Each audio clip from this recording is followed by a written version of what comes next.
حضرت ابو ہریرہ رضی اللہ تعالی عنہ سے روایت ہے کہ رسول کریم صلی اللہ علیہ وآلہ وسلم نے فرمایا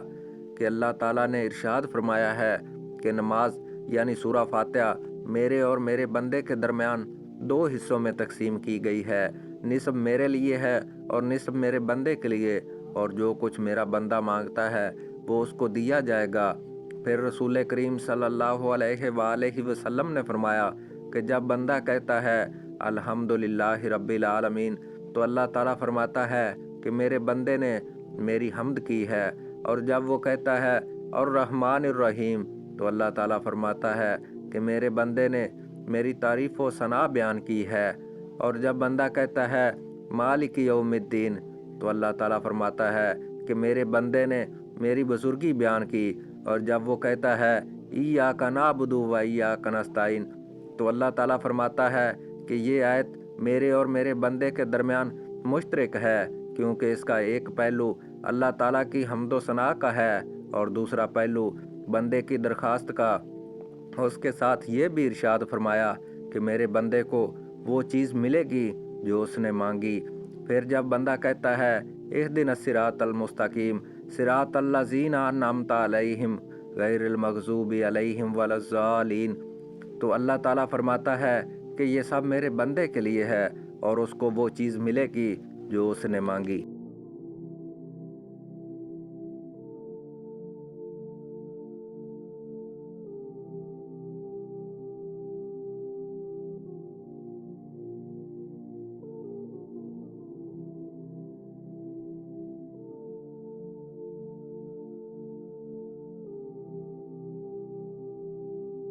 رسول کریم حضرت محمد صلی اللہ علیہ وآلہ وسلم نے فرمایا کہ قسم ہے اس ذات کی جس کے قبضہ میں میری جان ہے، سورۃ فاتحہ کی مثال نہ تو تورات میں نازل ہوئی، نہ انجیل میں، اور نہ زبور میں، اور نہ خود قرآن کریم میں کوئی دوسری سورت اس کی مثال ہے۔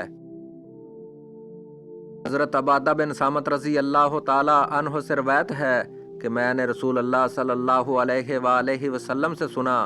آپ صلی اللہ علیہ وآلہ وسلم فرماتے تھے کہ جو شخص نماز میں سورۃ فاتحہ نہ پڑھے، وہ امام ہو یا مقتدی، اس کی نماز نہیں ہوتی۔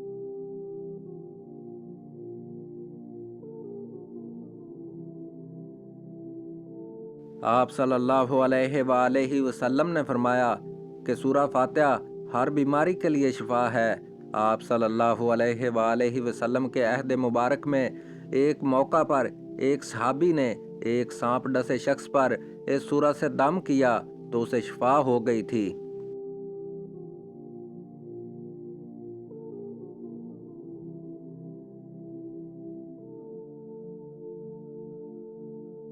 حضرت ابی ابن کعب رضی اللہ تعالی عنہ سے روایت ہے کہ ایک دیہاتی نے رسول اللہ صلی اللہ علیہ وآلہ وسلم سے عرض کی کہ میرے بیٹے کو تکلیف ہے۔ آپ صلی اللہ علیہ وآلہ وسلم نے پوچھا کیا تکلیف ہے؟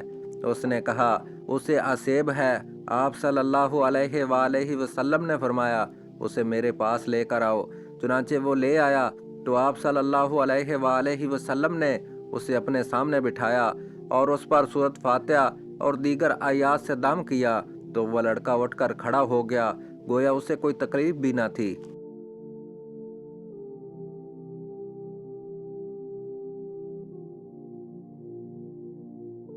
حضرت ابو ہریرہ رضی اللہ تعالی عنہ سے روایت ہے کہ رسول کریم صلی اللہ علیہ وآلہ وسلم نے فرمایا جب امام آمین کہے تو تم بھی آمین کہو، بس حقیقت یہ ہے کہ جس کی آمین کو فرشتوں کی آمین سے موافقت ہو گئی اس کے پہلے گناہ بخش دیے گئے۔ امام ظاہری رحمۃ اللہ علیہ کہتے ہیں کہ آپ صلی اللہ علیہ وآلہ وسلم خود بھی آمین کہا کرتے تھے۔